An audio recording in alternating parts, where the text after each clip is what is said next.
अस्सलाम अलैका या हबीब।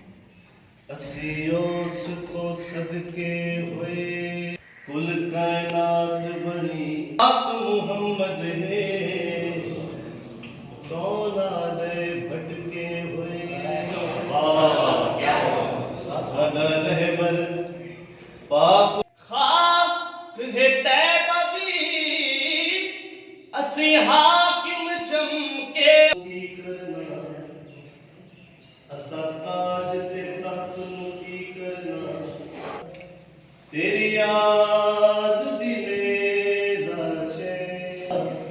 तेरी याद दिले दा चैन। हाकिम दा एहो हर हाकिम दा के इक भी नहीं सच कहना कसम हुसैन। मौला तैबाच घर होवे मैं दीद रोजे दी करा। मैं दीद रोजे होवे। वाह वाह वाह क्या बात है भाई, बहुत खूब बहुत खूब। घर होवे रोजे दी ते नित ताजा ईमान हो। हवन लैथा होवे नबी दे जावा।